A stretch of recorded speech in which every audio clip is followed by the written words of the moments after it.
네, 예수님이 승천하신 후 예수님의 다시 오심을 기다리며 살아가는 시대를 말세라고 부릅니다.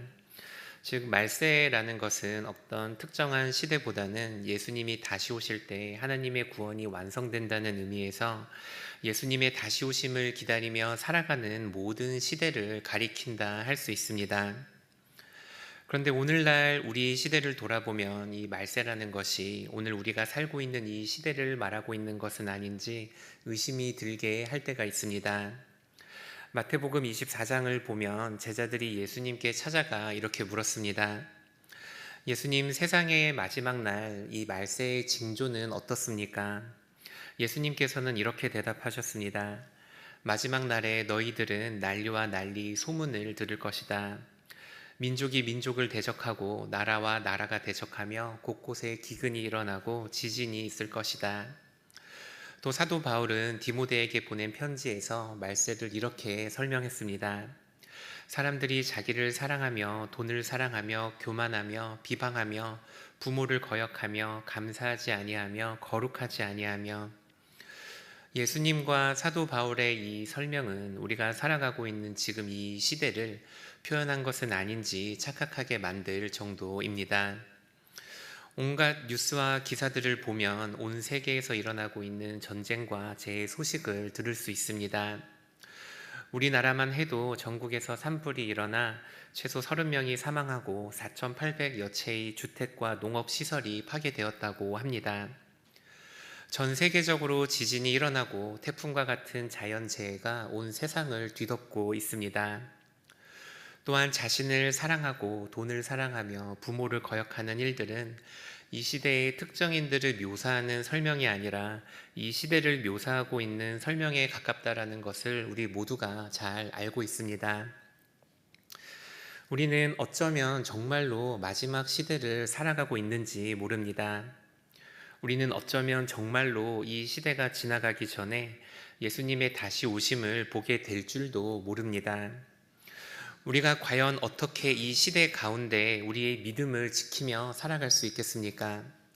우리가 어떻게 이 마지막 시대에서 하나님의 나라와 뜻을 이루며 살아갈 수 있겠습니까? 오늘 본문에는 아무도 예상하지 못했던 방식으로 하나님께 영광을 올려드렸던 한 여인의 이야기가 나옵니다. 그녀는 향유 옥합을 깨트려 예수님의 머리에 부었고 성경은 그녀의 행동을 예수님의 장례를 준비한 사랑의 행위였다 기록을 합니다. 그녀는 그 사랑으로 인해 부지 중에 알고 있지 못하던 중에 예수님의 장례를 준비하는 일을 엄청난 일을 하게 됩니다. 오늘 본문 말씀을 통해서 우리가 이 마지막 시대를 어떻게 살아가야 하는지 또 예수님의 다시 오심을 기다리며 살아가는 삶이 어떠해야 하는지 살펴보기를 원합니다. 세상이 점점 더 악해지고 또 교회를 향한 핍박과 불의와 억울한 일이 세상 가운데 가득하게 된다 할지라도 하나님을 더욱 사랑하고 또 하나님을 더욱 붙드시는 우리 귀한 성도님들 되시기를 축복합니다.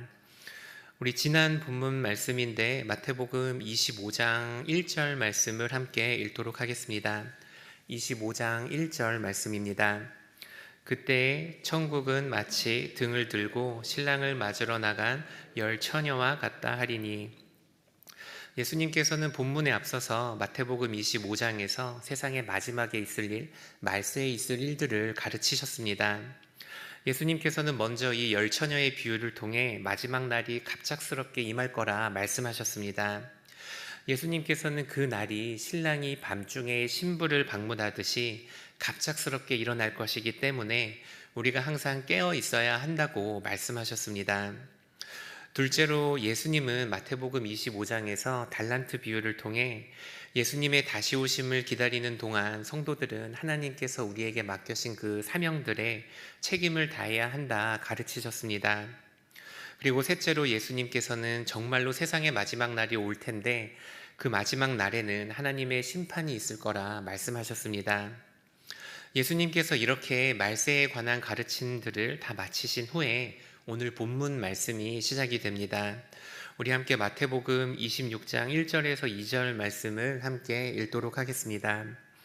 예수께서 이 말씀을 다 마치시고 제자들에게 이르시되 아는 바와 같이 이틀이 지나면 유월절이라 인자가 십자가에 못 박히기 위하여 팔리리라 하시더라.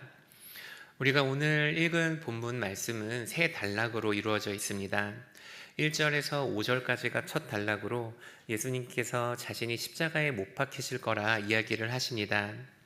그리고 6절에서 13절까지가 두 번째 단락으로 한 여인이 예수님께 향유를 부은 사건이 기록되어 있고, 세 번째 단락인 14절에서 16절까지가 세 번째 단락으로 가룟 유다가 예수님을 팔아 넘기는 장면이 기록되어 있습니다. 이 세 가지 단락 모두 예수님의 죽으심과 관련이 있습니다. 그런데 흥미로운 것은 이 사건들이 일어난 시간적 흐름과는 상관없이 서로 뒤죽박죽 섞여 있다는 것입니다. 첫 단락과 세 번째 단락은 모두 고난주간의 마지막 수요일 밤에 일어난 일을 배경으로 합니다. 그런데 가운데 있는 두 번째 단락, 한 여인이 향유를 예수님의 발에 부은, 예수님의 머리에 부은 그 사건은 시간적으로는 더 앞서 있는 토요일에 일어난 일이었습니다. 저자는 실수로 이렇게 배열을 한 것이 아니라 의도적으로 이렇게 배열을 함으로 본문의 주제가 무엇인지를 더욱 분명하게 말을 해줍니다. 시간적으로 앞선 이 두 번째 단락, 향유 옥합의 이야기를 가운데에 넣은 것은 그 당시에 아무도 예수님의 죽음을 이해하지 못했고 아무도 예수님의 죽음을 알지 못했지만 하나님께서는 모든 것을 계획하시고 하나님이 예수님을 향한 그 장례까지도 준비하셨다는 것을 보여주기 위해서 이 두 번째 내용이 그 중간에 삽입되어 있는 것입니다. 즉 마태는 마리아의 이 향유옥합 사건을 그 가운데 기록하므로 예수님의 십자가 죽음이 누군가의 계획이나 실수가 아니라 하나님의 계획으로 이루어진 일을 분명히 보여줍니다. 그런데 이 향유옥합 사건은 그저 이것만을 위해서 기록되어지 있지는 않습니다. 예수님은 분명하게 마리아의 행동을 칭찬하셨고 또 마지막 시대를 살아가는 모든 성도들이 마리아의 이런 모습을 담기를 원하셨습니다. 우리 함께 26장 13절 말씀을 읽도록 하겠습니다. 내가 진실로 너희에게 이르노니 어디서든지 이 복음이 전파되는 곳에서는 이 여자가 행한 일도 말하여 그를 기억하리라 하시니라. 베다니에 있는 나병 환자 시몬의 집에서 예수님을 위한 파티가 열렸습니다. 예수님과 제자들 그리고 마리아가 그곳에 있었는데 마리아는 그곳에서 예수님의 머리에 향유를 부었습니다. 이 향유는 일반 서민의 1년 연봉에 해당하는 아주 값비싼 물건이었습니다. 예수님의 머리에 부어진 향유는 예수님의 온몸을 적셨고 다리에까지 흘러 내려갔습니다. 예수님의 제자들은 이 비싼 향유를 소비한 마리아를 비난했지만 예수님께서는 마리아의 편을 들어주십니다. 그리고 이 여인이 향유를 부은 것은 예수님의 장례를 위함이었다 말하시면서 그녀의 행동이 복음이 전파되는 곳마다 증거될 거라는 굉장한 칭찬을 해 주십니다. 그런데 사실 이곳에서 마리아가 예수님의 죽으심을 미리 알고 의도적으로 장례를 치렀다고 보기에는 어려움이 있습니다. 왜냐하면 제자들 가운데서도 예수님의 죽음을 준비했던 이는 단 한 명도 없었고 당시 유대 풍습 가운데는 귀한 손님이 오면 향유로 발을 씻어주는 풍습이 있었기 때문입니다. 마리아가 장례를 위해 향유를 부었다고 보기보다는 오라버니를 살려주신 그 예수님께 감사드리는 마음으로 예수님을 사랑하는 마음으로 향유를 부었다고 이해하는 것이 조금 더 자연스러워 보입니다. 그런데 하나님께서는 마리아의 그 마음을 받으시고 그녀의 행위를 예수님의 장례를 치르는 행위로 받아주십니다. 마리아는 하나님을 향한 사랑으로 부지 중에 예수님의 장례를 치르게 된 것입니다. 예수님께서는 오늘 본문 이외에도 여러 번 당신이 십자가에 죽으실 것을 이야기하셨습니다. 하지만 제자들 가운데는 그것을 믿는 이가 없었습니다. 수제자인 베드로도 믿지 못했고 예수님의 다른 제자들도 예수님을 따르던 다른 여인들도 그 사실을 믿을 수 없었습니다. 그러나 하나님은 그 가운데서도 하나님을 향한 신실한 사랑을 가지고 있는 그 마리아를 주목하십니다. 오늘날 하나님께서는 마지막 때를 살아가는 우리들을 보시면서도 마리아의 이러한 사랑을 보기를 원하신다는 것을 기억하시기를 바랍니다. 예수님께서는 당신이 죽으실 것을 제자들에게 몇 번이나 이야기하셨던 것처럼 우리들에게도 몇 번이나 이 땅에 다시 돌아오실 거라 말씀하셨습니다. 예수님께서는 당신이 말씀하셨던 대로 우리들의 죄를 위해 십자가에서 죽으셨고, 또 예수님께서는 당신이 말씀하셨던 대로 이 땅에 다시 돌아오시게 될 것입니다. 예수님은 어느 날 갑자기 우리를 찾아올 것입니다. 그리고 그 예수님께서는 우리에게 맡겨진 사명들을 우리가 잘 감당하고 있는지 살펴볼 것이고, 또 우리의 행위를 따라 우리를 심판하실 것입니다. 예수님께서는 말씀을 통해 수많은 곳에서 당신이 다시 돌아올 것을 말씀하셨습니다. 그런데 우리의 모습을 돌아보면 예수님의 제자들이 예수님의 죽음을 믿지 못했던 것처럼 예수님께서 다시 돌아올 것을 믿지 못하고 있는 모습처럼 보일 때가 있습니다. 우리는 어쩌면 예수님을 믿는다고 말하면서 우리가 듣길 원하는 말씀과 우리 마음의 기쁨이 되는 그런 말씀만을 듣고 있을지 모릅니다. 하지만 하나님께서는 우리에게 분명하게 말씀하셨습니다. 예수님은 이 땅에 다시 돌아오실 거고 예수님은 이 땅을 심판하실 것입니다. 그렇다면 과연 우리는 어떤 모습으로 이 예수님의 다시 오심을 기다려야 하겠습니까? 예수님을 사랑하는 마음으로 부지 중에 알지 못하던 중에 예수님의 죽음을 위한 장례를 치른 마리아처럼 우리도 예수님을 향한 우리의 사랑을 먼저 회복해야 할 줄을 믿습니다. 우리가 소란과 혼란이 가득한 이 시대 가운데 우리의 믿음을 어떻게 지킬 수 있겠습니까? 하나님을 향한 우리의 사랑을 먼저 회복하고 하나님을 향한 우리의 감사의 마음을 회복할 때 우리의 믿음을 지킬 수 있습니다. 우리도 마리아가 그리했던 것처럼 우리의 사랑을, 주님을 향한 사랑을 표현해야 합니다. 주님을 향한 사랑은 거창한 헌신은 아닐 수도 있습니다. 오늘 하루 우리가 살면서 기도할 시간을 따로 떼어 주님께 드리고 또 말씀 앞으로 조용히 나아가는 것, 또 공예배와 여러 예배의 자리로 나아가는 것, 가족 안에서 우리가 먼저 사랑하고 먼저 용서하고 우리의 이웃을 사랑하는 그것이 바로 주님께서 받으시는 향기로운 제물이 된다라는 것을 기억하시기를 바랍니다. 더 주님께로 나아오시고 더 주님을 찾고 더 주님을 묵상하시는 우리 귀한 성도님들 되시기를 바랍니다. 이 말세의 때에 세상은 점점 더 어두워지겠지만 주님께서는 여전히 마리아와 같은 한 사람을 찾고 계십니다. 세상에서 굉장한 업적을 남기고 사람들의 주목을 받고 박수를 받는 훌륭한 일들을 해내는 사람이 아니라 우리의 일상 가운데서 하나님을 향한 우리의 사랑을 고백하고 하나님을 찾고 하나님께 나아오는 이들을 기다리고 계십니다.